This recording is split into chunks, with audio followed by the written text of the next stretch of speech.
color coordination on the job site. So our metal siding went on, our wood siding. We had a long discussion about paint colors. You can see it's painted already.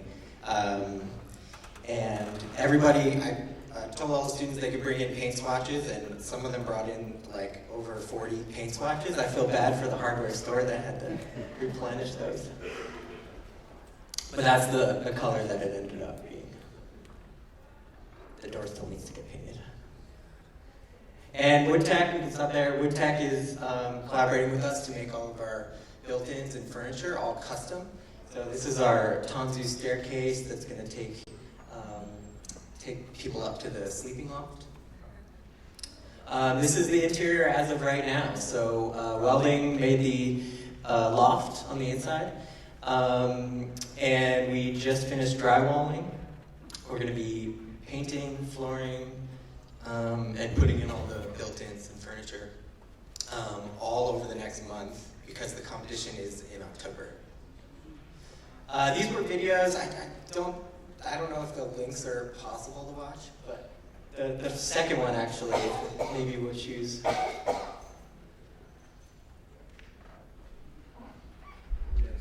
If not, that's okay. Okay. So just a little bit more about the competition is us and 8 other schools, I believe. So UC Berkeley, Cal Poly, Caltech, a lot of, big time technical schools. And so we're kind of the scrappy underdog. And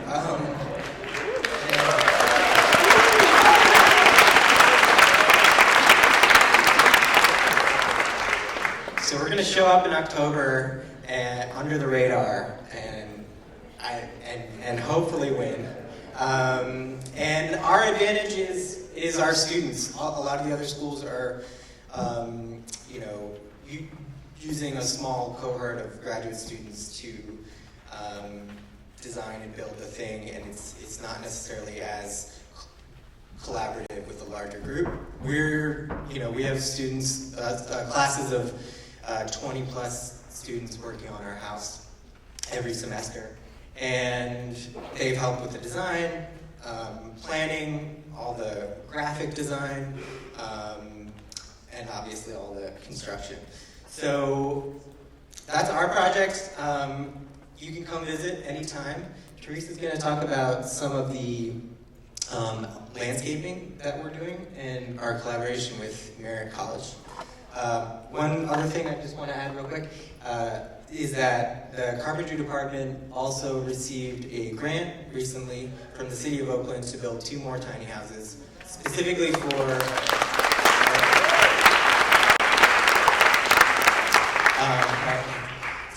for homeless housing in Oakland. So we'll be building after this. And Cynthia Correa, who's sitting here, should get heads up for that. She's leaning back. So after this, after we win the competition, no, I don't know. Show up to the competition. I'm into lower expectations, but I do feel good about this. Then we'll be working on those 2 houses as prototypes, and hopefully the city will want many, many more, and students can help build those in the foreseeable future. First, I'd like to thank the carpentry department for involving so many departments. They called for volunteers to come and help. The Merritt College design team decided that might be a great project to work on. So a few of us got involved, and we're happy to have had the opportunity to share in the project. The exterior garden design is simple because it has to be portable. The first component is a deck that spans the length of the tiny house. It is going to be built in modular units, and for this competition, it will have ramps to the deck. We have an alternate design that shows steps to the deck. On the deck, we're planning to have hay bales for seating, because that's practical, affordable, and possible in Sacramento. We're planning to have some potted fruit trees on the deck.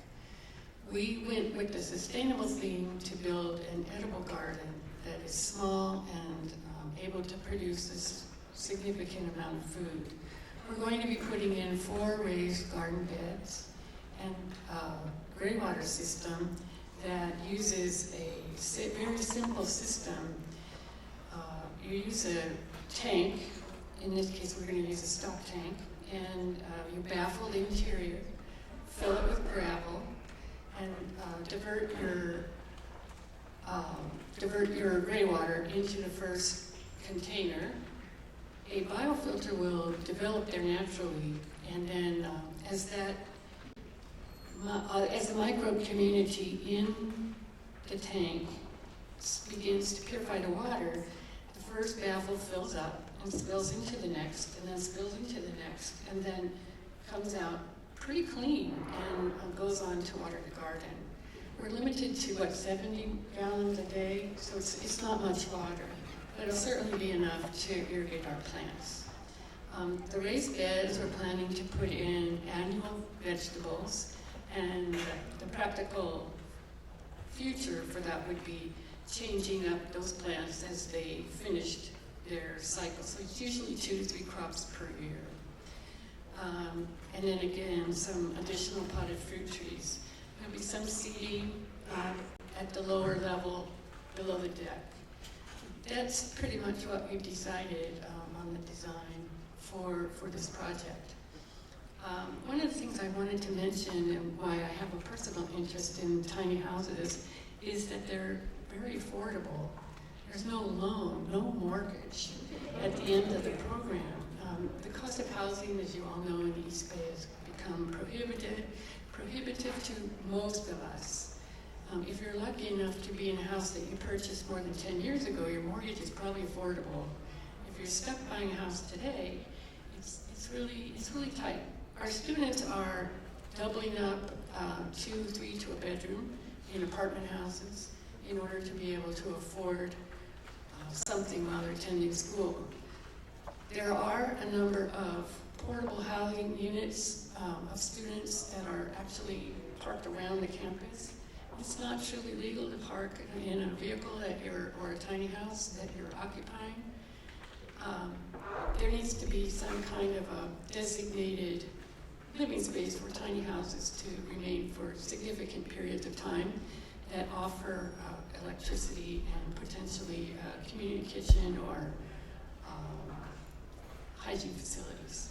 So if the city of Oakland goes forward, it's possible that we could designate some of that public land as basically a trailer park for our students. I think if you get to know your students, you'll learn that some of them are already actually homeless and kind of bounce from couch to couch trying to make ends meet. So it's really important that we provide some kind of affordable housing if we expect our students to stop working 2 jobs and go to school. Again, I'm really looking forward to taking all of the materials up to Sacramento and hoping that this tiny house project with its landscape will win the competition. Thank you for your support.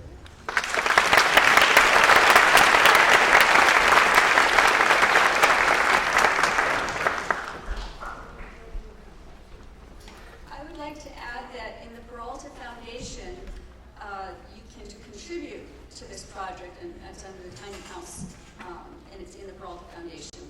Okay, thank you so much. We've come to the time for announcements. So the people who have workshops in the afternoon are going to give you a short little 4-sentence advertisement for their workshop. And everybody who does have announcements, Annette, Drew.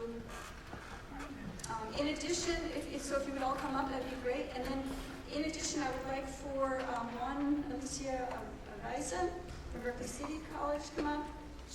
Al, Fabian Longa, if I'm calling your name, if you could please come up. Robert Graham. No? No. Okay. All right. So, the people who are designated for announcements, please come up.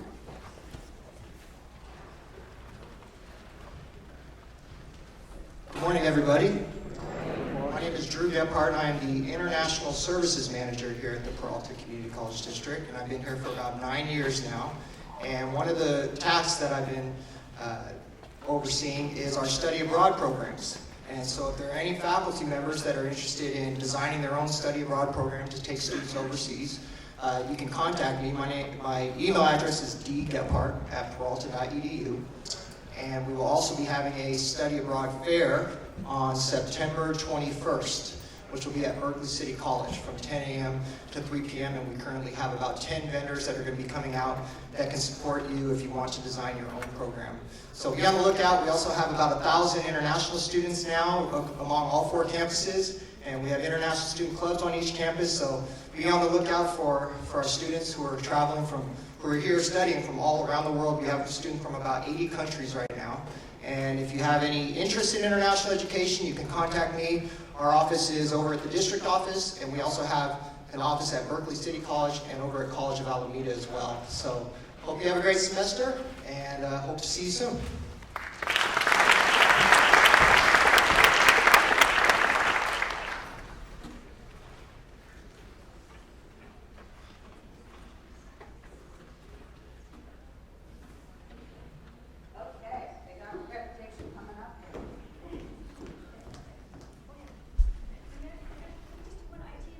Yes.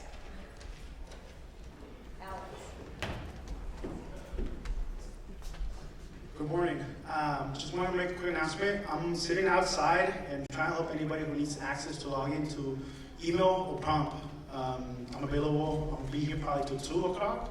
So if you can't log in, just let me know, stop by, and I can help you through the whole process. Thank you.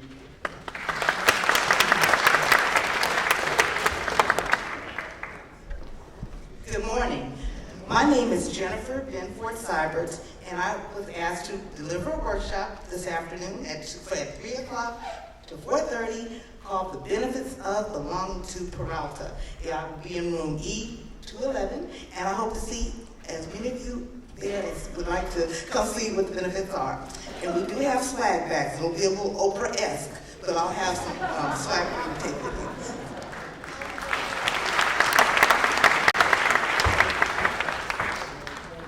Hey everybody. For those who don't know, I am Jared Ray. Thank you. Just got back from a study abroad program with UC Berkeley, the European Innovation Academy, and we were taught how to move from the idea cloud to idea in place, company started, team in place, product in hand, in 15 days flat. I'm now a UC Berkeley student, but I started here at Laney.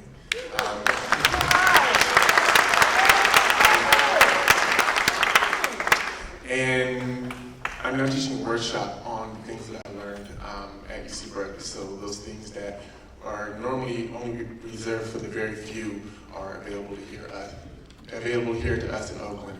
So I'm going to be coordinating with Brandy Howard, PTK, and that will be a workshop that's up and coming.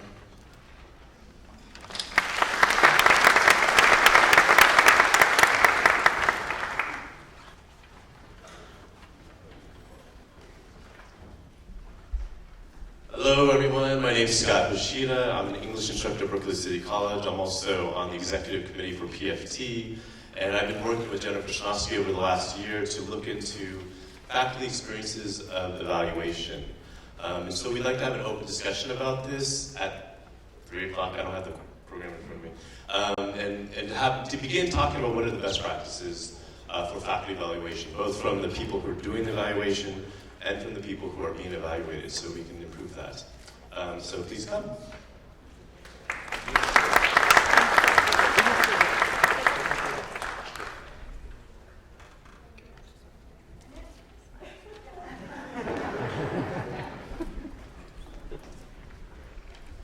Well, good morning. And just about 7 months ago, I stood here and told everyone to eat your broccoli, if you will, meaning that we had some healthy eating, tough work ahead of us, accreditation work to do.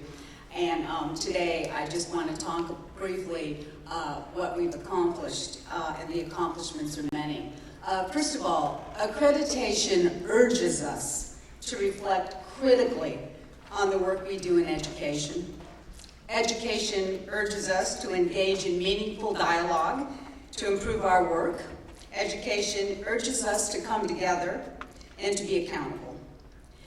My best experience in assisting this district, the colleges, has been to see all of us in the last 7 months come together. We have come together and we've reflected, we've engaged in dialogue. I believe we're being very accountable. I just have to give special thanks to the district leads, and I know you're here. BC Largent, please stand. Little, Orkin, and Caro, all of our leads have worked very, very hard. Chancellor Laguerre and Chief Crawford, who's back there hiding out. Everyone has been so very helpful in doing this work. I have to thank the college leaders, and by the college leaders, I mean the faculty, the staff, everybody at the colleges. We have a team of accreditation leads, and we are, again, hard at work. Please read these accreditation reports. They're out. All the colleges have published them. The district section is attached to the college reports. We are editing as we speak, right? Everybody out there. We're maybe going to come out with another version next week, and we're, again, trying to publish the latest. We encourage critical comments. We need those comments. We need those comments from you. If something isn't right, we want to make it right. So please, please let us know what we need to do to represent this district as this district needs to be represented. Lots of hard work ahead of you. We're hoping to have our very solid reports out by about September 1st, giving us still time to do some editing. They go to the commission on October but believe me, we're working way back from there. So contact me, contact the leads, don't be shy. If something's wrong, scream and shout. And again, I just have to thank you. This has been very nice, and please continue to come together. I think this district is doing a good job.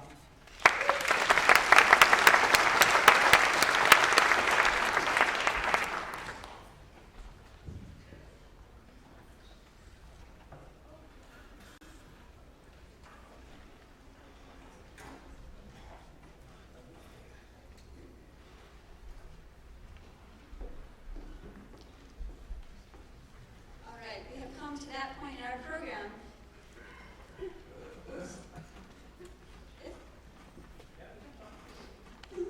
I'm getting all these. Okay, so I'd like to invite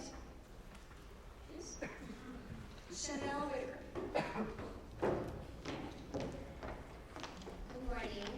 Before the chancellor comes up, I'm going to call a few names, and if you are here in the audience, would you please make your way to the front and make a line on the side here? Juana Alicia Araza, faculty member from Berkeley City College.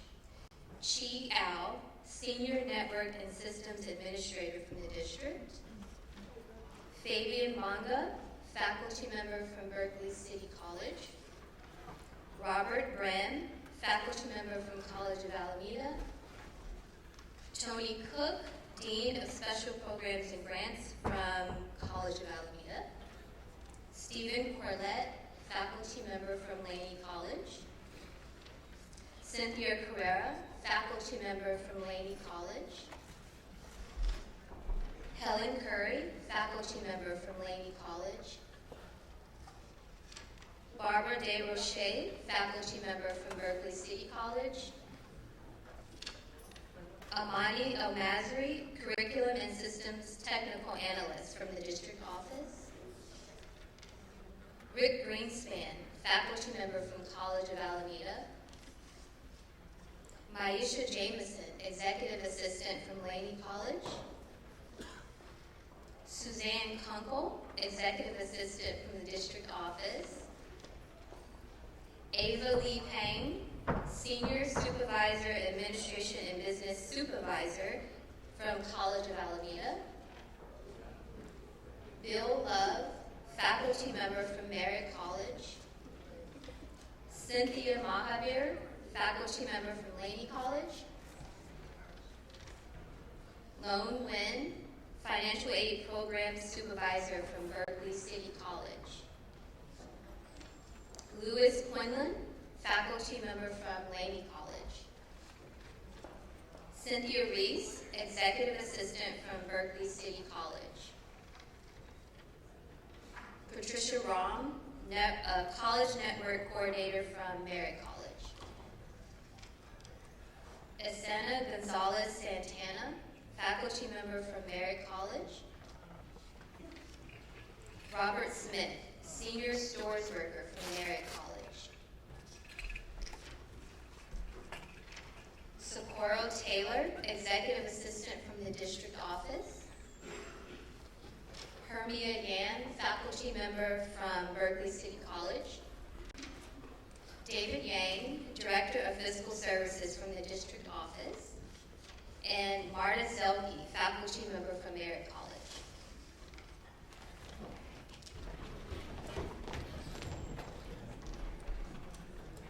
Sometimes when the game is over, that's when they tell you what the rules are, so that if you scored, you may lose. We've changed things a little bit, and if things had remained the same way, this is how I would come up on the stage. I would introduce board member Linda Handy. Thank you for being here. I would introduce our president, Rowena Tomaning, new president at Berkeley City College. Would you stand so we recognize you? Patricia Stanley, president at Laney College. Frances White, president at College of Alameda. And Marie Elaine Burns, president of Merritt College. And then I would have introduced the First Lady of Peralta Community District, my wife, Tina Laguerre. So today I have invited members of the First Leadership Academy to help me recognize certain faculty, staff, and administrators for their unselfish and exemplary work. Truth be told, they actually came up with the idea as I was struggling with it myself. It was not an easy process to narrow the list. Actually, we had chosen 12, but at the end of the day, we have to recognize this. We ended up with 26 outstanding members of the Peralta Community College District for special recognition as we launch our Academy Recognition Program. May each of our choices amply reflect how much each individual deserves our tribute. The Leadership Academy wants to continue this tradition for another 2 semesters, and then they will hand it over to a district-wide committee. Let's begin our commendations, and Chanel Whitaker will call the names of those being honored, and members of the Leadership Academy will help present the gift basket. The basket itself was made in my village of Saint George in Haiti. A certificate of recognition from the Chancellor and the President of the Board, an invitation to dine at the Chancellor's home over the course of the academic year, to enjoy a marvelous dinner cooked by Peralta's First Lady. She didn't know that. But before Chanel takes over, time is pretty short to do the program, so instead of a full clap for each name, let us do a half clap. So let us practice. I will say a name, and we do a half clap together. After all the names are called, we can then applaud everybody for a few. So let's practice. Jerry Brown. Hillary Clinton, Donald Trump.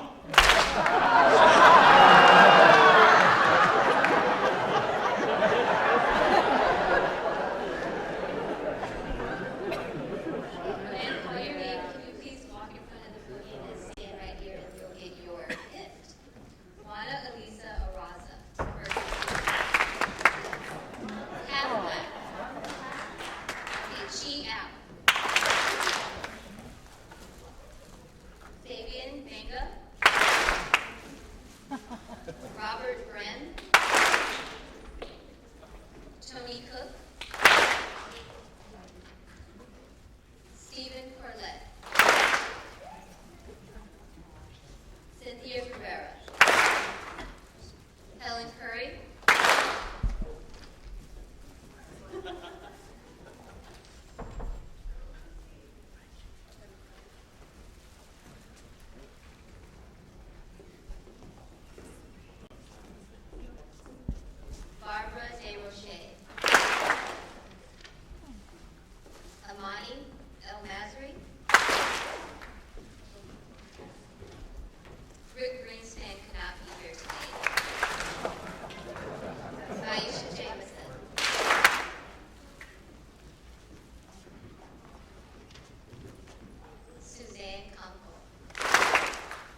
Mahavir.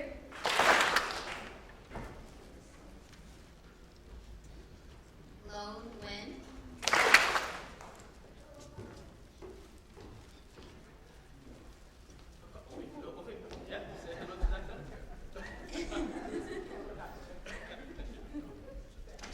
Louis Quinlan.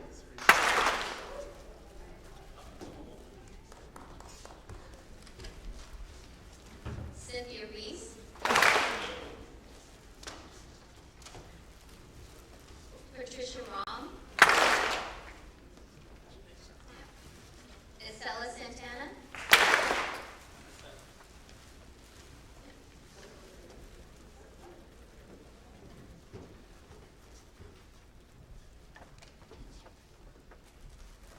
Robert Smith. Sapporo Taylor.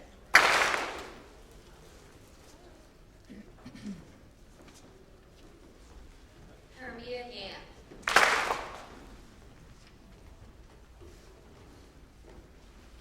David Yang. And Marta Zil.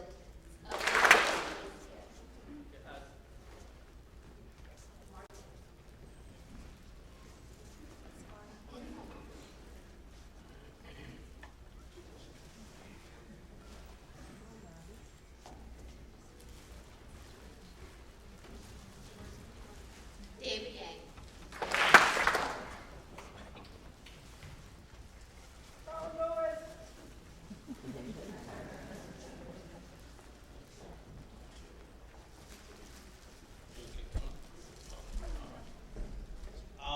Picture, Pfizer? Are you? No? No, get a big group if you can. Everyone get in front of the screen and we'll get a nice shot of you. Come on, get tight.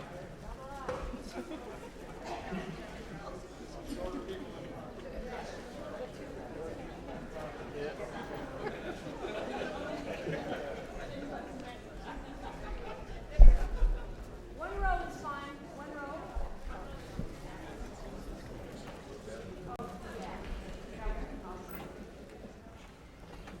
Single file is okay, so I can see everyone. You'll all fit.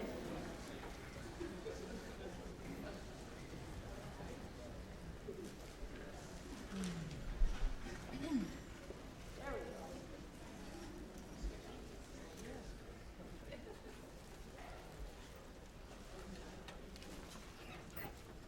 Okay.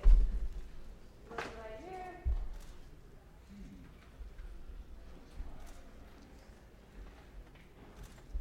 One more.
Suzanne announced that there will be happy hour in the Chancellor's office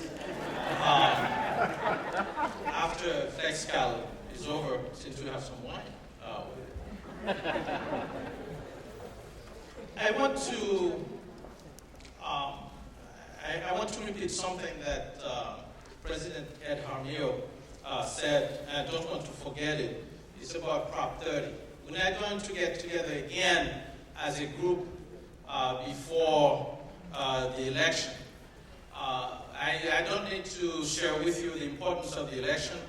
You do know that from a national perspective, we have a lot in the balance, and it's important for us all to vote, but Prop 30 is more for us. With Prop 30, there will continue to be a flow of revenue that was made possible when Prop 30 passed. And if we are able to have Prop 30 to continue, that kind of funding will continue for us, and it's something that we really need. So we hope that with the election, you will vote. Of course, you vote your conscience, but we hope that you vote to make sure that education continues to get the support that it needs. So thank you for that. I wanted to add that to Ed, because we're not going to be together again until after the election as a group like this. For today, faculty, students, staff, trustees, and administrators, because our program is filled with several powerful speakers, I have shortened my remarks accordingly. Please note that I will be holding open forums throughout the semester on each campus to answer your questions and to address college-specific issues related to the district. Finally, I intend to post occasional YouTube presentations in an effort to broaden my contact with all of you. Exactly 360 days ago, I stood in front of you and made a commitment to do my best to initiate a new Peralta way. While the new Peralta way accomplishments are many, let me begin by focusing on the reorganization and a few accomplishments. And of course, I am fully aware of the great amount of work to be done. I look forward to answering your questions in regard to all those vice chancellors. But I want to reiterate that actions that I have taken have been for the betterment of the district and not simply to increase the number of administrators.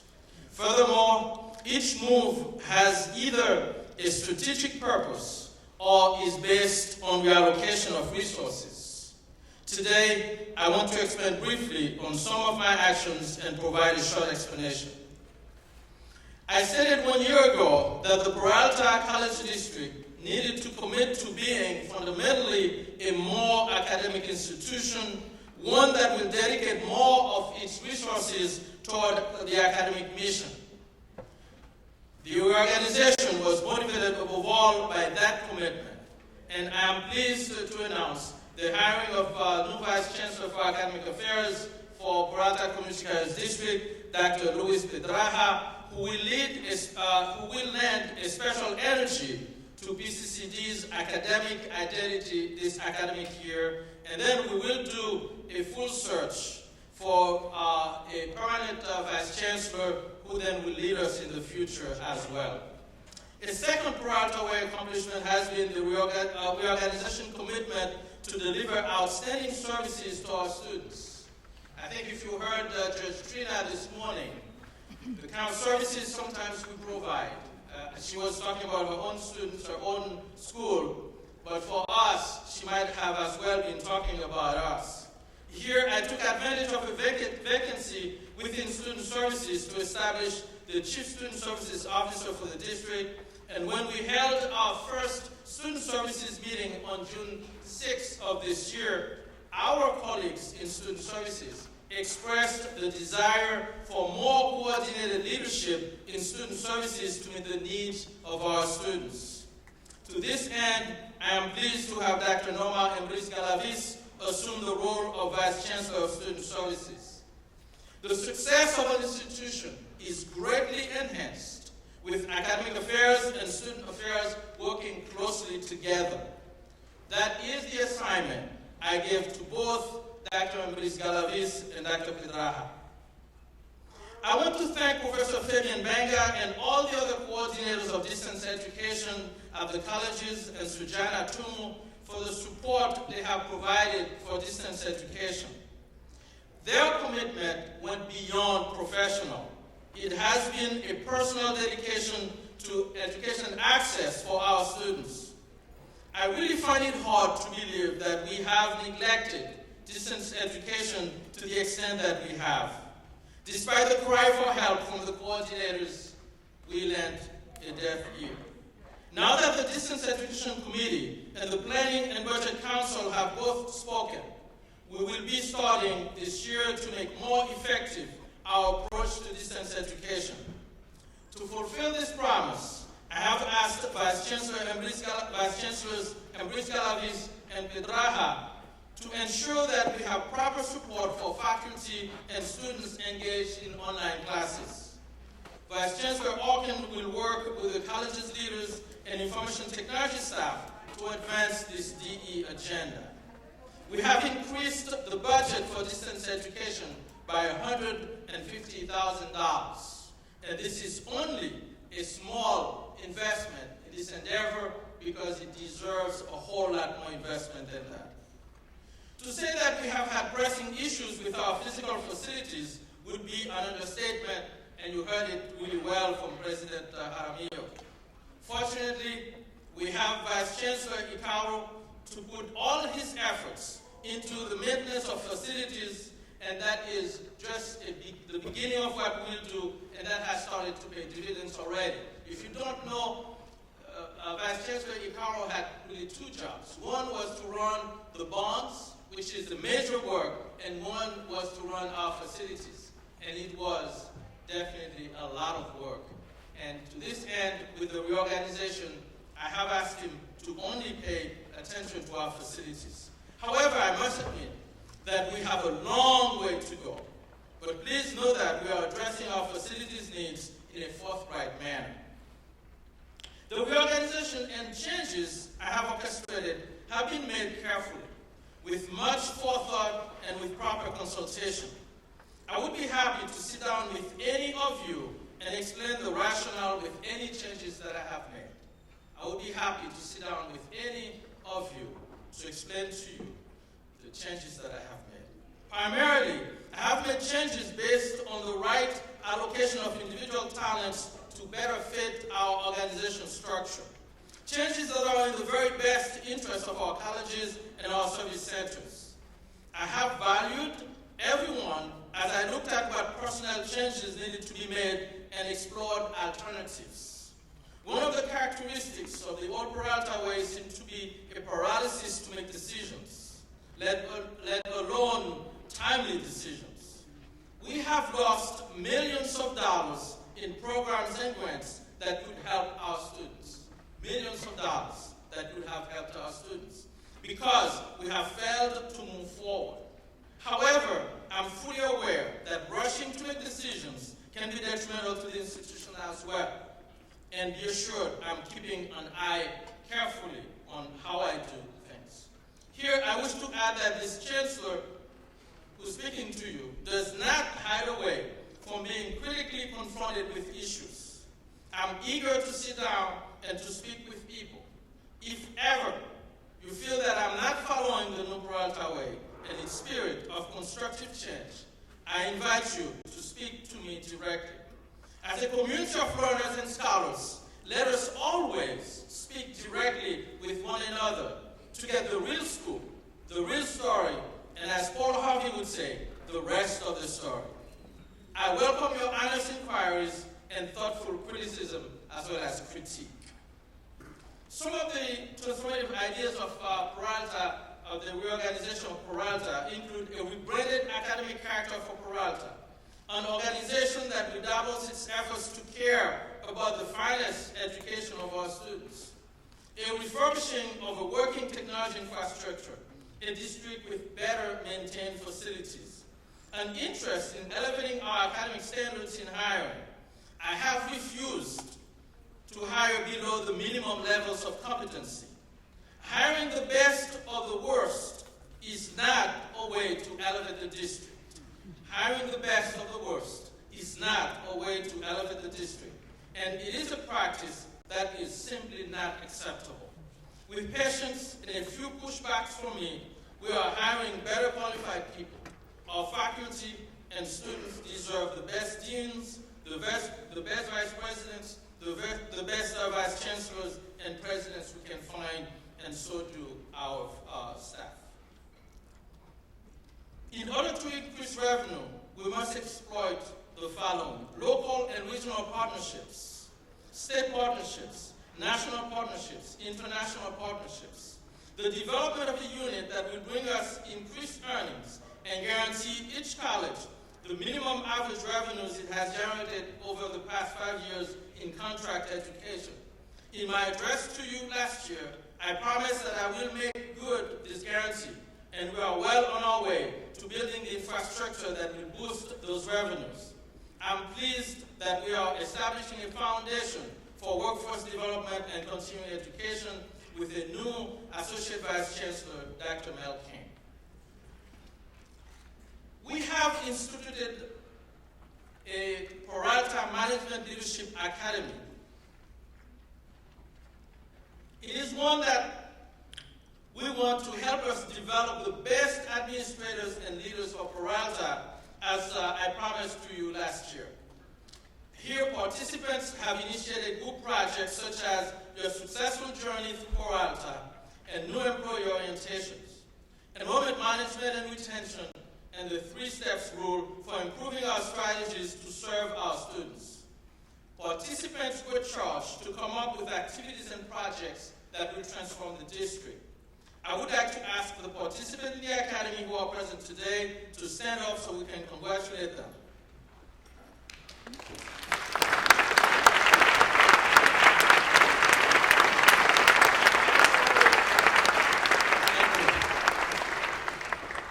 The charge that I gave them, what they have accomplished, I have to say that I have not been disappointed in their innovative plans and of action. The recognition that we did today was one of those that they came up with. They represent some of our finest faculty, staff, and administration. Finally, I wish to speak to an issue deeply plaguing all of us as citizens, parents, and students. That is racial tensions across the land and the globe. It has been a long summer of racial and ethnic violence around the world. Unnecessary use of force by a few police officers against young black men has become all too common for us. As the father of a precious 32-year-old black man, actually a black gentleman, I'm deeply concerned about what happened to him. Beyond the concern for my own son is the immediate concern we all share for thousands of black men we are educating. We know that once violence is committed against some, it is likely to spread to others. We cannot stand idle and watch these things happen without doing or saying something meaningful and constructive. Simply, anger is not the answer. You may recall this poem. First, they came for the socialists, and I did not speak out because I was not a socialist. Then they came for the trade unionists, and I did not speak out because I was not a trade unionist. Then they came for the Jews, and I did not speak out because I was not a Jew. Then they came for me, and there was no one left to speak for me. The need to speak up, whether it is for the environment, against police brutality, against unfair labor practice, against racism, against sexism, against homophobia, against bullying, against injustice, against unfair treatment of students from application to graduation, is just not the job of a few, but everyone's responsibility. At the end, we must speak out against injustice and cruelty for ourselves. The violence against police officers has rattled all of us, as those who are called to protect us become victims of anger and disparagement and violence. We must be clear that the wrongdoing of a few from an ethnic group does not constitute the wrongdoing from a whole race, nor do the crimes of a few peacekeeping officers equate to the crimes of all police officers. Our hearts collectively sank when we saw the panic in Dallas and our heroes being killed. The ambush in Baton Rouge, even a greater despair and shock gripped us as we witnessed the events in Nice, France, in Orlando, and in Istanbul. Yet, inescapably, it is our world and it is our individual responsibility to right those wrongs. This academic year, I plan to work with our college presidents to bring some training and opportunities to examine these issues at Peralta. Silence is inexcusable. At the same time, I'm appealing to all our faculty staff and administrators, to be sensitive to students who may need our support in dealing with these issues, and to work hard to promote a more harmonious and cheerful classroom environment, a friendlier student services and student activities environment, and a more welcoming Peralta environment. Working for peace should not be restricted to the Middle East, to Florida, or to Europe. There needs to be peace right here in Berkeley, in Alameda, and in Oakland. And most assuredly, we must begin with peace within each of us individually. Only then can we secure peace in the world. Let us follow then the chess principle, like within, like without. As the lyrics of the song says, and I'm not going to sing, I promise. Let there be peace on earth, and let it begin with me. Brothers and sisters, all are we. Let me walk with my brother and my sister in perfect harmony. Our students, faculty, and staff, and all of us are returning from a turbulent summer. May we each do our part to make this fall semester and this academic year the most enjoyable and peaceful one for ourselves and for our students. Let us recognize that peace is an end of education. Let us work together, guided by bold leadership, and educate for peace. Thank you.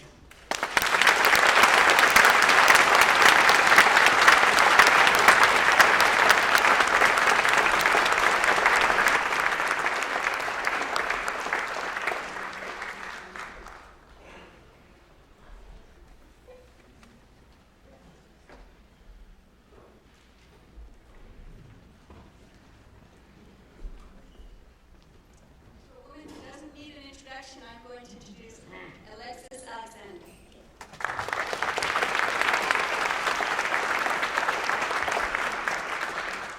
Hi, everybody. As we begin a new semester, I have two thoughts that I wanted to share in the area of distance education. One is to say that we're probably all aware there's been a lot of conversation about and speculation and questions about Canvas implementation at Peralta. And I know that our speaker today will be able to give us a lot of valuable information about that topic, and that will hopefully help with those questions. And I know that this ongoing discussion of Canvas is going to be a priority as we go forward this semester in our discussions at all of the colleges. My second thought is really more about what online education and resources mean to us and our students. Teachers today are in a unique position in terms of the availability of online resources for our students, and I feel we have a responsibility to keep our own skills as pertinent and as up-to-date as possible. Part of that responsibility is to help our students to become 21st century learners who know how to explore and evaluate the plethora and deluge of information that's available and they're subject to every day via the web and social media. So obviously we can't help students with this if we don't know how to work with that information or evaluate that information ourselves. For example, in our own field of study, like if you're in sciences or if you're in humanities, there's all sorts of resources you can be sharing with your students daily. So, but as teachers, we are responsible for curating that information, not just gathering and sort of processing the information in a way that it becomes palatable to students. This summer, some of your fellow faculty participated in an online open educational resources Moodle pilot, and we have about 15 people that are participating in that, and we'd love to get more people working on that. You could join. It's just an open project. If you're interested in creating an open educational resource for students, such as an e-textbook, something like that, I'll be putting out more information about that as the dust settles this fall. So now, getting to the most important reason I'm here on stage today. Today we have the pleasure of welcoming as our distance education speaker for Flex Day, Pat James, the Executive Director of the California Community Colleges Online Education Initiative, the OEI. Pat has extensive experience in online education courses and programs, and she's been all over the state contributing to and spearheading numerous projects. Pat actually started out as a first-generation community college student. She might share some of that info with you. She's led DE program planning and implementation efforts at over a dozen colleges, including her own home college, Mount San Jacinto College.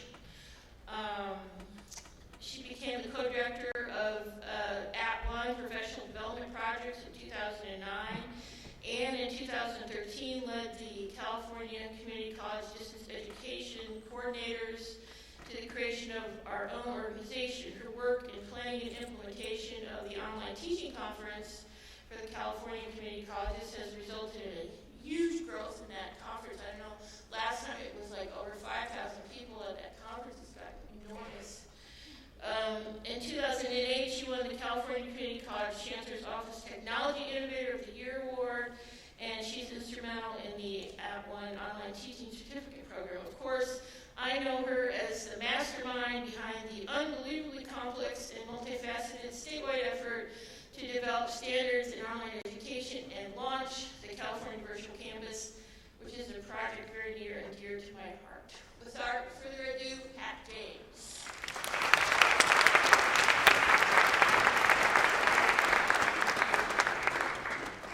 Okay, you know everything I can need now. Hold on just a second. I'm trying to recollect myself because the song in Chancellor Laguerre's presentation is very dear to my heart and has been for a long time. So while you were talking, there were tears, and I'm going, this is not what you want to do before you stand up in front of those people. So I'm going to be nodding to folks up there to move the slides along, and most of you who know me know that I don't like PowerPoint, and I would have just left it alone. But now that I have it, I feel like I put all that work into it, so I have to use it, right? Anyway, a little bit about me. Thank you for that introduction. I was, again, first-generation college student. I grew up in Redwood City. My parents, my mom worked for a moving company as a secretary. She was not an admin associate. She was a secretary. She did not go to college. She graduated from high school in San Francisco, Balboa, as a matter of fact. My dad was a cement truck driver in San Carlos, and I don't think he ever graduated from high school because he never talked about it. His parents came from Scotland. My mother's parents came from all over Europe, and I'm a mixture of all kinds of things. But the thing that happened was that they were not interested in my going to college. To them, college was something unattainable. And my mother told me when my friends were all looking for colleges to go to when I was a junior, she said, I came home and I said, I want to go to college. I got to kind of look, you know, I mean, I haven't even thought about this. I need to start doing this stuff. And I was one of those kids in high school where the counselor in those days thought that the classes I should be taking were shorthand and cooking. And so those were the classes I took. So ultimately, I really didn't have the background I needed to go right into college anyway. And my mom just thought, you know, this is not a good idea. And she looked at me, she said, oh, honey, you're not college material. Our family doesn't go to college. And, okay, now what do I do? So I ended up getting married and having 2 kids. By the time I was 23, I had 2 kids. And my mother-in-law, who had never been able to go to college and was a very smart woman, said, you know, Pat, you should go to college. I've been, you know, the conversations we have, the things you're interested in, you're not going to be a happy person unless you get an education and you do something with who you are. And she said, I'll watch the kids, you go to college. So I don't know about you, but when someone tells you, when you reach an obstacle and they tell you, oh, just push through, you can do it, just push through. That isn't how we go through the obstacles. We don't go through an obstacle by just perseverance. You know, and I look at our students in this state, they don't have that. They don't have, you hear about grit, they don't all have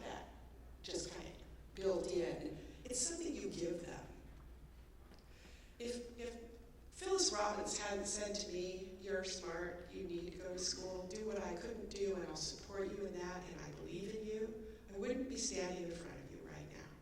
I'm not sure where I would be, but I wouldn't be standing in front of you. And so as you start to go into this new term, you need to give your students the opportunity to succeed from day one in something. And if you're teaching online, the opportunity comes from giving them an assignment in the beginning that doesn't involve a textbook, because many don't have their financial aid yet, and they don't have the money for a book.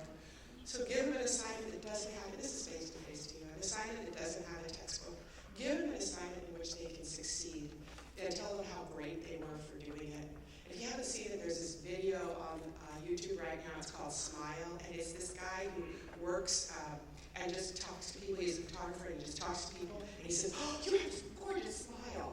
You have a beautiful smile, you should use it. Or, do you know how beautiful you are, how interesting you are? And if we can start giving that to our students from day one, and give them an assignment where they can talk about something they know, not have to research, and then give them some positive feedback, and then when they fail at something, ask them what they learned from the failure and give them credit for that.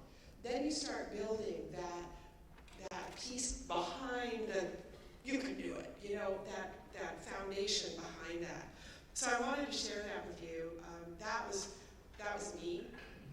I ended up at Keynote. Well, I started at City College, took a class there and got an A.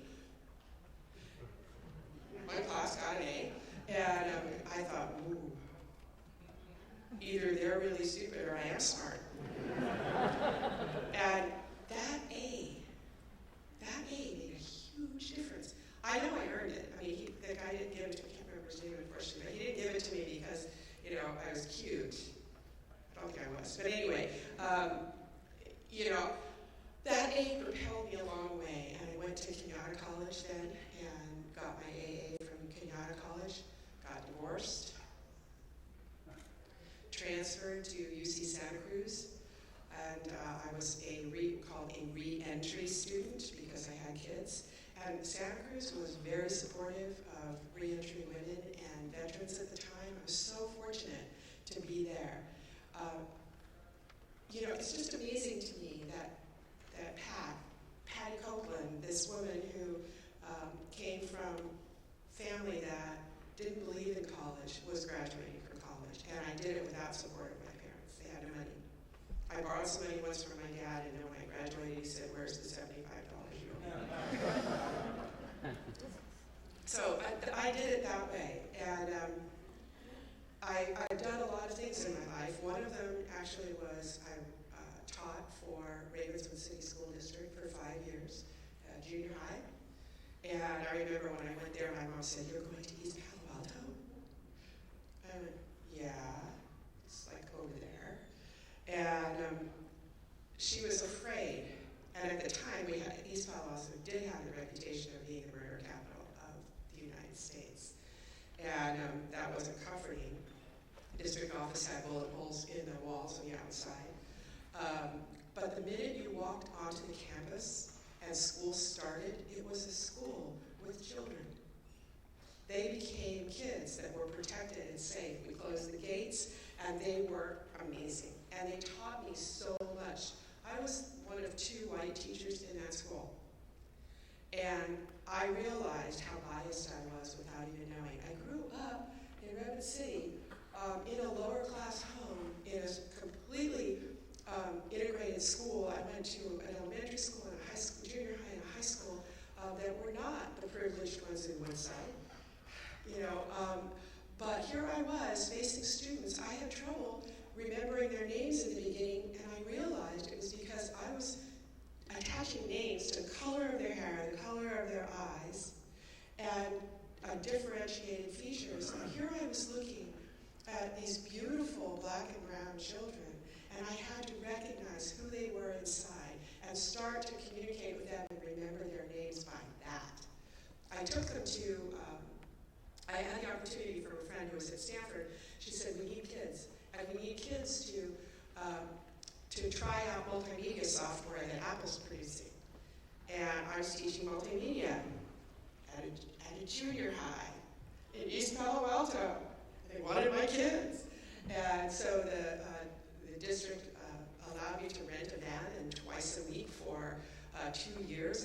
13 little kids, little 7th and 8th graders. They're little. They're not, I mean, I'm big. They're little. I always wore heels just to make sure I was, you know, listening.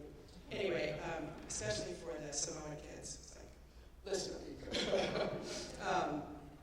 But I took them, and they learned that there was another world and that they could be honored. And not too long ago, I was here in Oakland with my daughter who lives here. She teaches here. And I was at Costco, and this woman came up to me, and she said, "Are you a teacher?" And I said, "Well, yeah." By then I was thinking, "Yeah, but you probably want my daughter." She said, "No, I want you." And she said, "You were my 7th grade teacher." And then I recognized her. You know, they all changed, we know. And, well, we have more wrinkles, but, and she said, "Come and meet my friend." And she introduced me to her friend, and she said, "This is my favorite teacher." And I sat down and talked to her, and she said that she was doing her doctorate in anthropology at Berkeley. Just kind of blew me away. And I found out that most of those kids that I worked with, I took them to Stanford twice a week to work with. It was actually a think tank, to work in developing multimedia software. Those kids had all graduated from college, and she knew where they had gone. And it was just a matter of showing them something different and saying, "You look at, I need what you know. I need you to work in this stuff." They developed multimedia software. It was amazing what they did. And if something would go down and break in front of a crowd, because they actually presented to the Oakland administration for all the Oakland city schools, and we did it at Apple. And they presented, and it crashed. You know when you used to get a little bomb when things would crash? Anyway, it crashed, and my little Mexican-American boy who was, you know, hadn't been here very long, in his wonderfully beautiful accent said, "Oh, these things happen, you just start over." And I thought, he's learned so much more than how to use a computer. He's learned how to be in a situation that's uncomfortable. He's learned how to be out there in the world, and those kids did. And we have to provide that for our students now. We have to show them that they can do it in ways that are meaningful, not just, "You go," you know, but give them ways that they can be successful. I'm completely off what I was going to talk to you about, and that's totally fine. You can go on, and I would really like you, yeah, go ahead, go on, and I'll go back through this really quickly. This is where I started. Some of you may recognize this. And this was up in Lake County when I started. What were we saying back then? And just go ahead and keep clicking through. People can't learn from computers. Computers will take over our jobs. And computers will rot students' brains. That's what we were saying back then. Okay? I want to do it, before you go any further, this is a quote from Douglas Adams, who wrote The Hitchhiker's Guide to the Galaxy, and I'm stealing it from the OTC. How many of you were at the online teaching conference this year? Okay, so you remember this speaker? He was so amazing. So I'm stealing this quote that he used. Go ahead.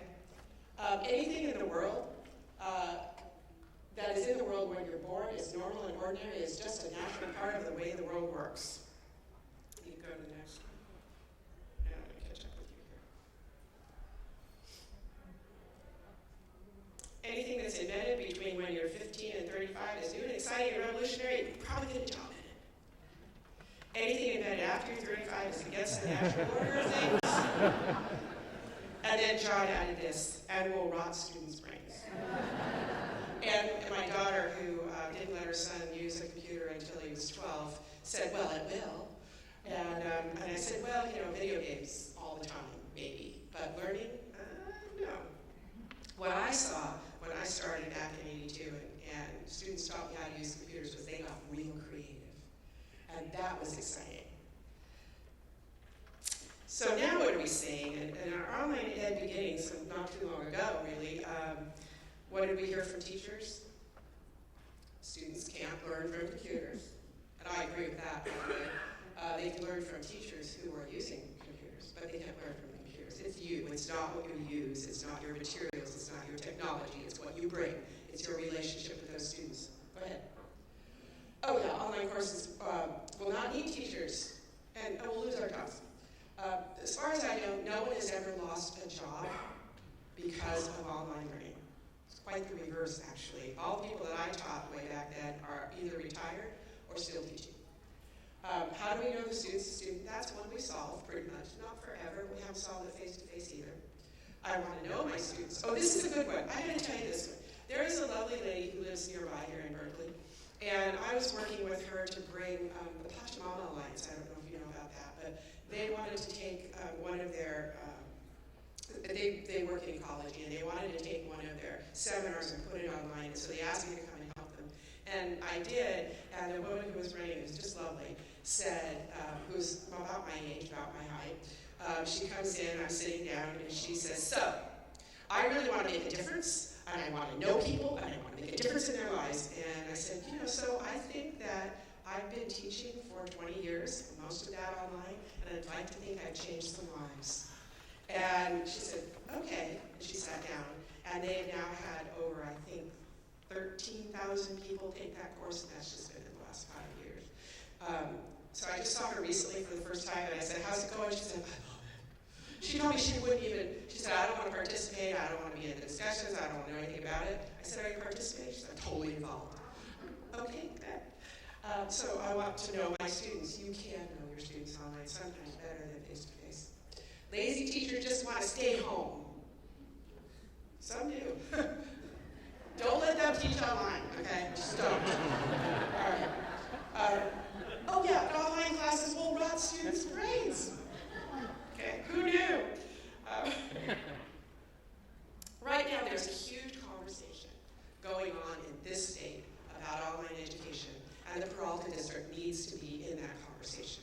And here's why you need to be in that conversation, because your perspective is incredibly valuable.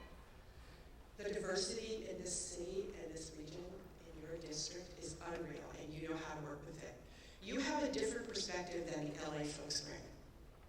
All of the LA colleges, all 9 of them, are involved in OEI stuff, okay, all of them. But your perspective is different. I know it, I grew up here. My daughter now lives here, I spent a lot of time here. What's going on in this city is incredibly interesting and very different than what's going on in LA. So your voice is a really important voice to bring to the conversation. You're also coming in at a time where you can look at all the mistakes everybody's made and not make them yourself. And that's pretty cool. I want to tell you that I came here, and where's Miriam? Where'd he go? He didn't leave, did he? I can't see. Anyway, I came, I think it was about 12 years ago, and I worked with the district to design, to build an online ed plan, business ed plan. And we worked for about 6 months building a plan. And I have to say that you were all individually ready to do that. And the work that you were doing individually was really amazing. But you needed to come together and work together. At that time, you had the ability to put, I don't know, what was it, about 10 degrees online together for students. And that wasn't happening at that time. You weren't ready. This state wasn't ready for the OEI either then. It is ready now. We're no longer isolated from each other. We now can communicate in ways that were never imagined when the community colleges were founded, from high schools and into communities. Now we do, and we can communicate with each other. And I have to tell you, I am very proud of the distance education community in California because they are leading the conversation about collaboration across the colleges. And we are, as you said, much better together, much stronger together, and our effective practice sharing can really raise us all up if we get involved and if we have these conversations. And the conversations that are going on now are just stunning. Are any of you from enrollment management or enrollment services, A&R in here? Couple maybe. I will tell you that we had a summit for all of the A&R and enrollment management, that's instructional folks, and financial aid people for our pilot colleges, and they found out that we're doing really stupid things statewide. I was lucky to work with Pam D, who was the CIO for a while with us, and she used to have us come to meetings and ask us for the stupid list. The stupid list was those things we're doing because we've always done them and nobody knows how to change them. But we had to bring one. We had to say these things are on the stupid list. And what's on the stupid list is how we do state residency. And these guys figured that out. And they said, wait a minute, at my college, a student can be a resident of California, but at your college, which is like right across the street, they aren't. And the reason for that, it was tied to start dates, right? Term start dates. So whether you're a resident or not happens a year the day before the term starts. So in this state, people can be residents of California at one college and not a resident of California at another California community college. Is that crazy? I think it sounds pretty crazy, particularly because we have students swirling. We have students who are going and taking courses at other colleges because they need them. And we have no control over that. We don't know where they're going. We don't know what they're doing. They're just doing it on their own. Sometimes they take courses they don't need. And we don't even know. And we're making it hard for them. So the way I feel is, first of all, the project I'm working on is about students first. Every decision we make is about students. Someone on our steering committee said, what if what we do is not good for the college, but good for the students? I say, how can that be? I don't see how that can be. If it's good for the students, it will be good for the college. Ultimately, it is. And what you were saying about, your chancellor was saying about education and needing access to education, that if there was ever a time we needed an educated population, it's now. Okay, for both the political scene, oh my gosh,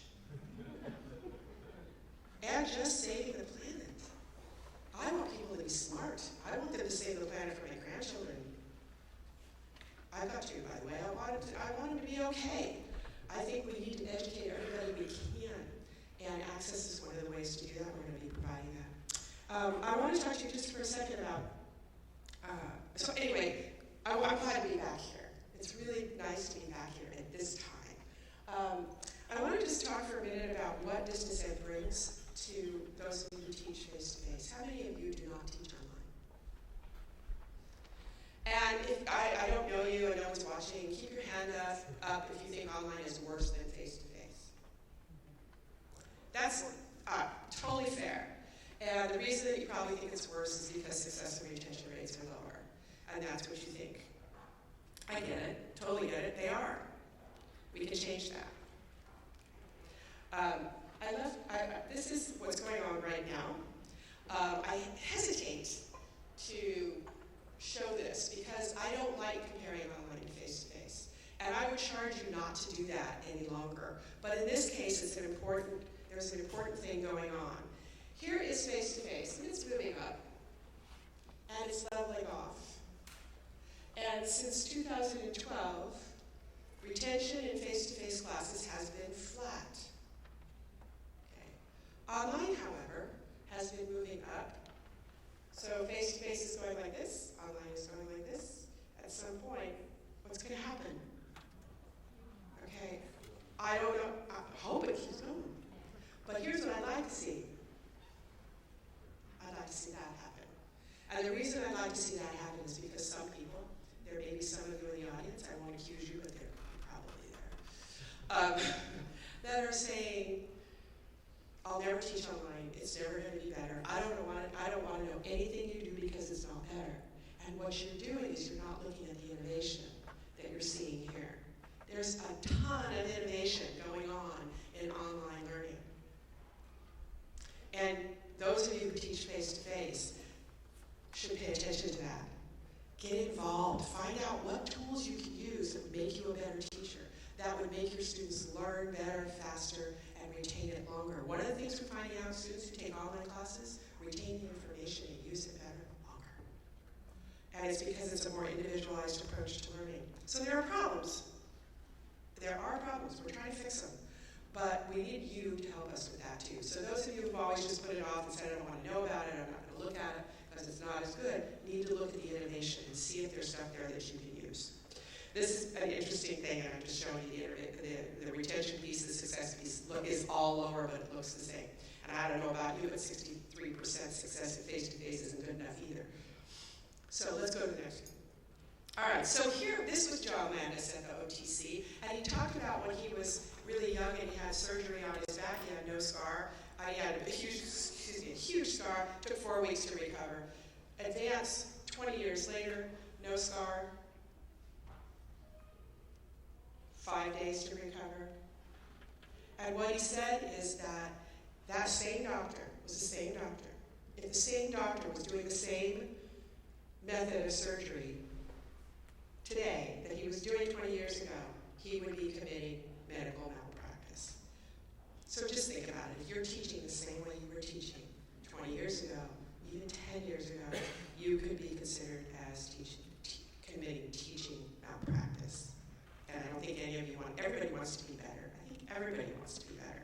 And online really helps you do that. And I want to say that one of the things that I wasn't thinking about is when you become an online teacher, you think to yourself, I'm going to be isolated. But you can't be. Because in order to teach online, you have to have help. People have to look at your courses. They have to do all kinds of things to help you teach online.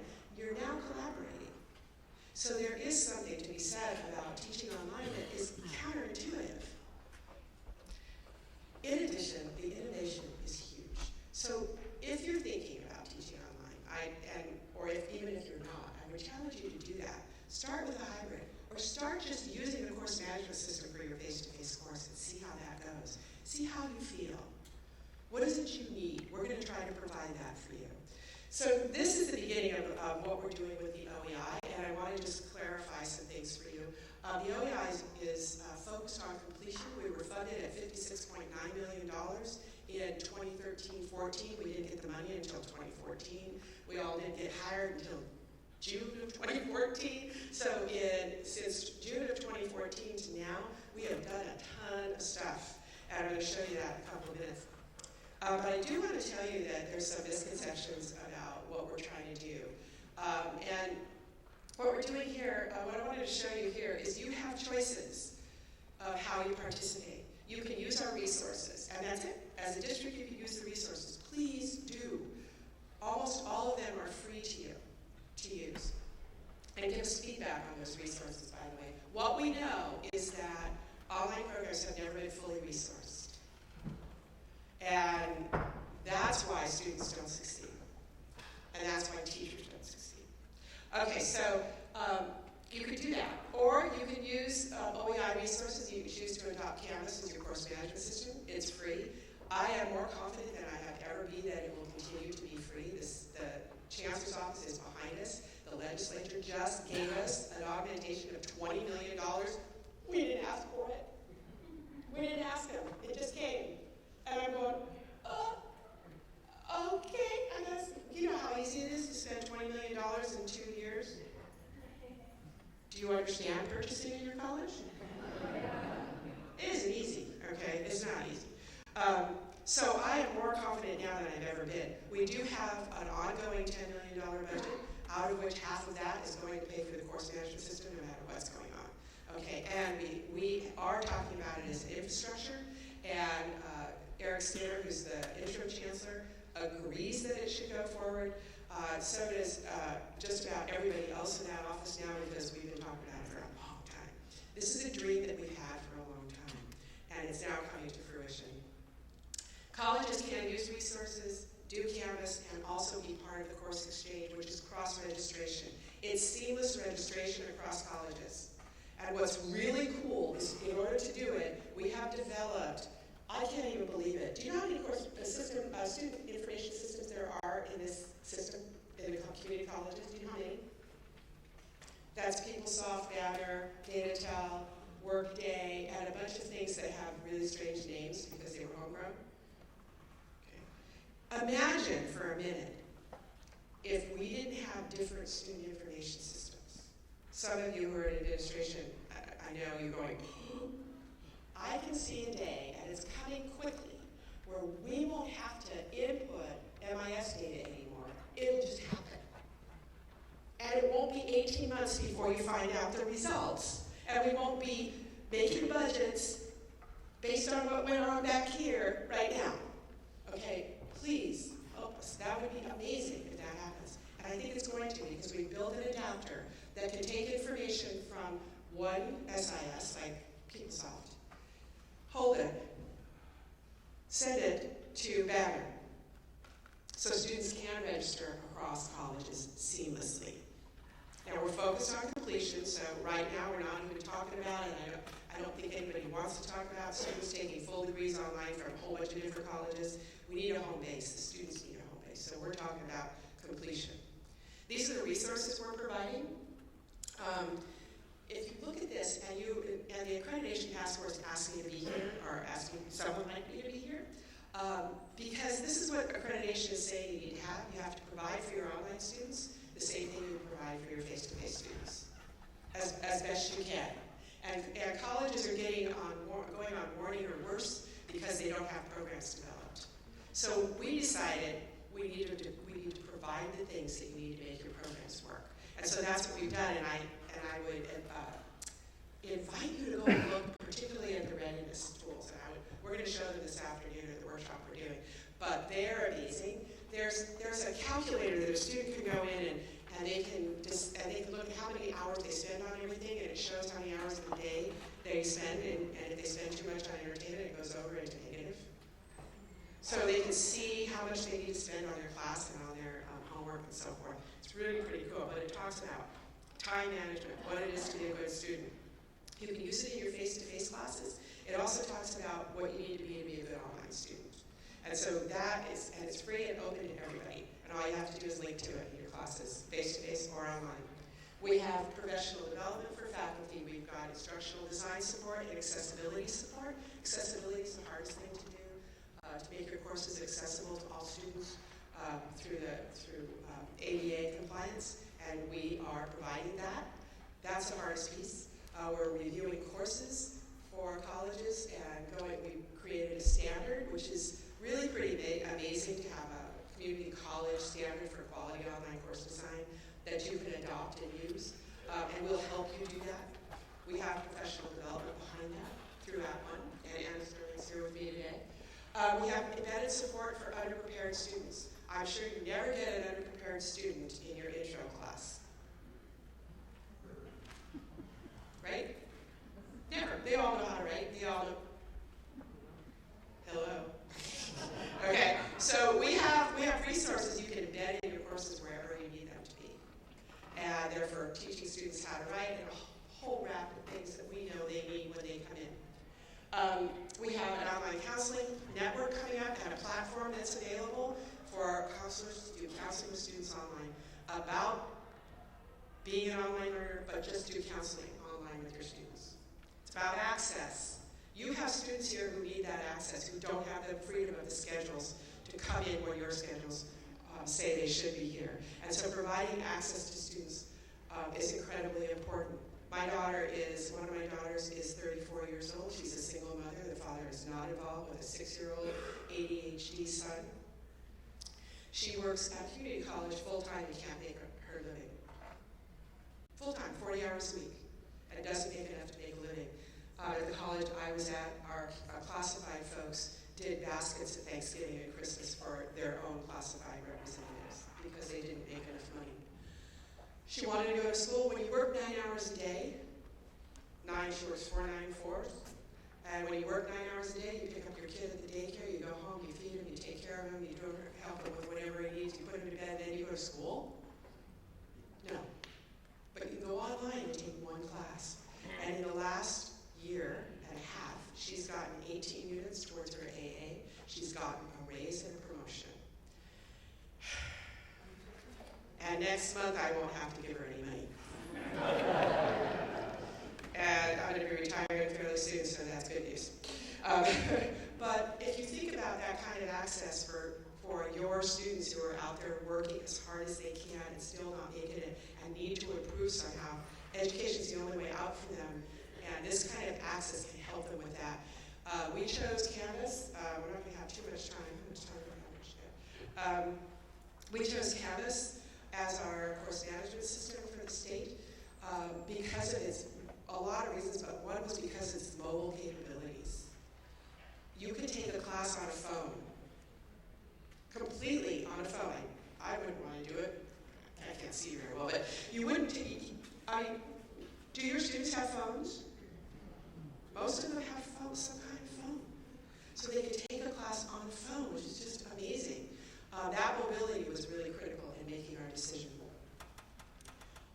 online tutoring. We have a platform that's free to all schools, a whiteboard platform that connects your face-to-face tutors with students online. That's free for you right now. You can get it now.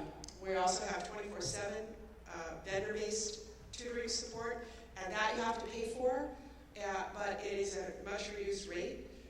We found that smart thinking was getting to be way too expensive for colleges, and so when you can be 113 colleges negotiating something, it's really even different than form, a lot different.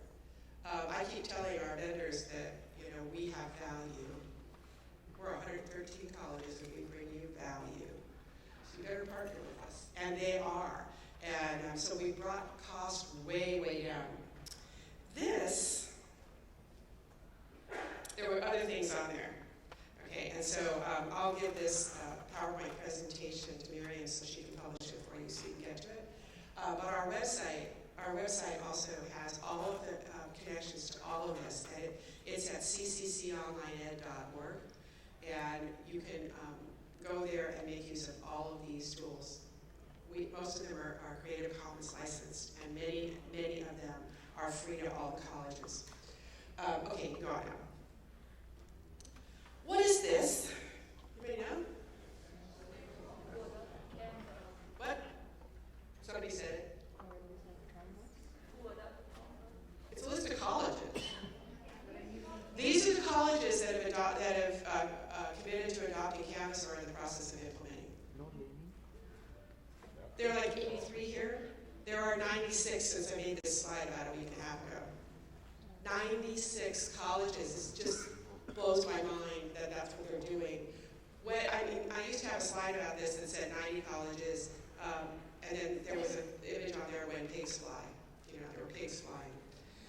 Because trying to get all of our colleges to do anything the same is unbelievable. And when we talk about the conversation, this is the conversation. This is where it's happening. We're going to know what our students are doing statewide. We're going to be able to make decisions about what courses we offer and when we offer them. We're going to make decisions about what they need that we don't even know because we'll have access to the information. And just talking to each other. It's just amazing what's going on. We have a consortium of 24 pilot colleges. They meet and make decisions, and that group is so much fun to be with. It's not like being with a huge committee. It's being with people who want to make change and want to share what they're doing and have really amazing ideas all on their own. And so what we're doing as a management team now is pushing the leadership of the OEI off to that consortium. And that consortium is growing. Okay. This is just a general idea of the participation that's going on. We have 24 pilot colleges. The pilot will end in spring of 2018. These colleges have committed to participate, well, most of them participating in student exchange, which is that piece about cross-registration for completion. You do not have to do that. They're trying it out. The registration starts in October. And I'm just really hoping that the mechanism that we've been building will work. And I think it will work. It's just going to need some tweaking probably and a lot of adding to. Do you realize that our students can't get financial aid for all their classes that they take if they take it for more than one college? You can in a district because you're a consortium, but you can't if you're a little college over here and another little college over here, and you have a student taking 3 classes here and 1 over here. They only get the financial aid for these 3. So the consortium that we're building has a financial aid consortium within it, so students will be able to get their financial aid for all of the courses they're taking. That's going to bring the debt ratio down for them too. So we have over 93% of this colleges participating in some way. Okay, and let's just go over these. These are all the services. We can go to the last slide, which is our website, and I can take some questions. There's so much I can just go on with. And someone up there, yeah, I can't see. What are the biggest differences between the Moodle platform and the Canvas? I taught in Moodle, and Canvas, I think, is more streamlined. So it's much easier to actually use, both for faculty and for students, even in Moodle. And Moodle is really easy. I didn't have any trouble learning how to use it. But I was teaching in Blackboard and Moodle at the same time, same course, 1 week apart. It's pretty crazy. But I think that Canvas is a lot more streamlined. It's in the cloud that it's one big system, and you have an instance within that system. They also make changes on a regular basis. They make those changes based on our community of what we put in, and then they vote that up. And the changes happen every couple of weeks. So it's incremental, so it's not like you have to really start over. I like the drag and drop features of being able to take a video and drag it into a text editor and have it embed and be there.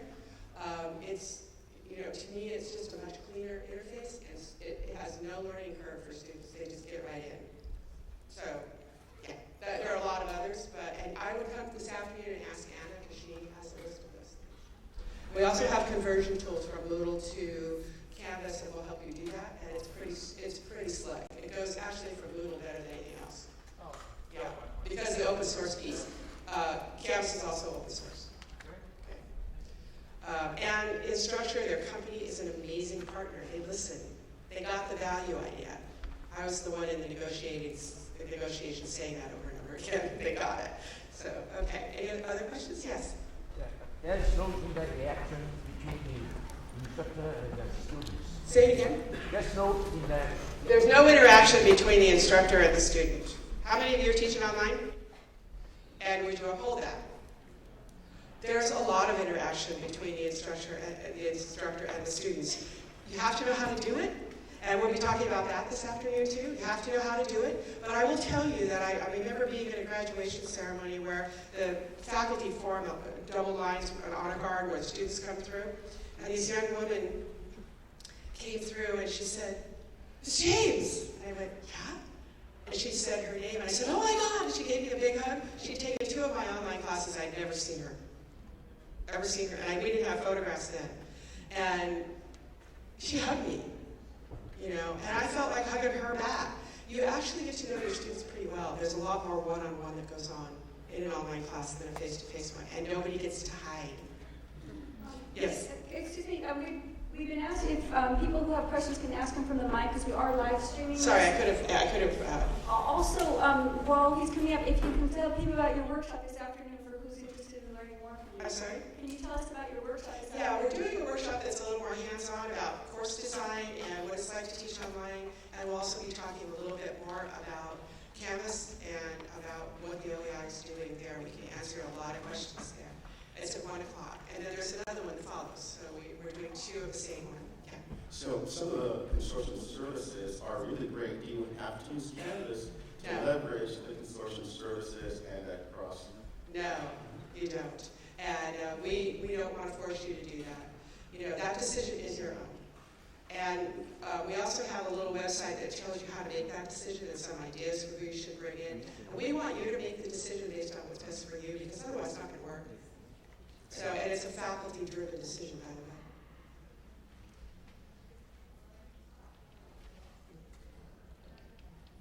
way. Hello, I have a question. I'll phrase it this way.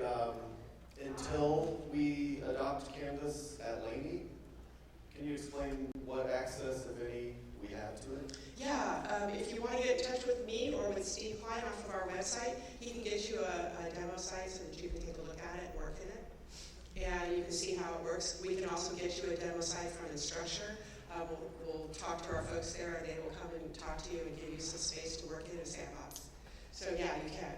And we can give you other people to talk to too. And I just want to say one thing that I forgot. I would like you not to compare online courses to face-to-face anymore. I just want to say that. Instead, compare fully resourced online to non-resourced online and see what you get, because that's when you know you can make changes and you can fix things.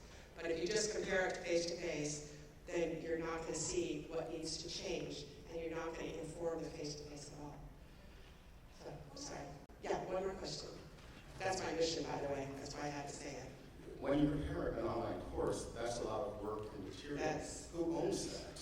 It depends on your college, but most people, it's treated as with intellectual property rights, the same as it would be in a regular class. When you bring your notes to your class, those are your notes.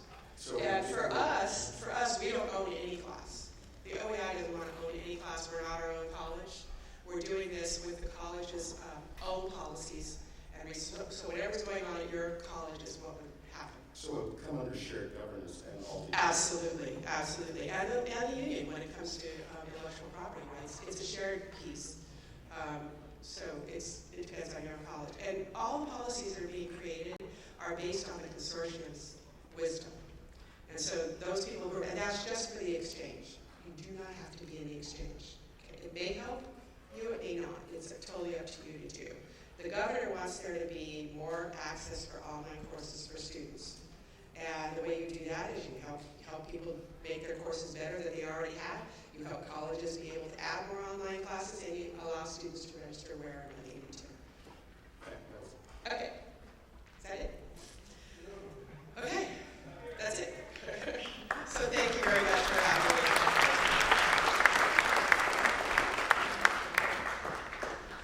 She has two opportunities. We have two opportunities to go to workshops with her in F-170. I want to quickly tell you something I admitted to saying before. We are so grateful to President Stanley, to the Laney College Facilities Department for hosting us here.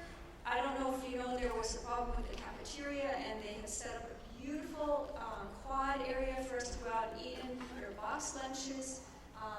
And one last thing is that the reason why we had this keynote speaker and this topic was because in the accreditation self-says people wrote down what the professional development needs were, and the majority asked for this. So when you give your input, there's ways that you can come directly and say, I have an idea, I want this to be done, or you can do it through any opportunity that comes where you can write down what your preferences are. Thank you, everybody, for being here, for sitting through this.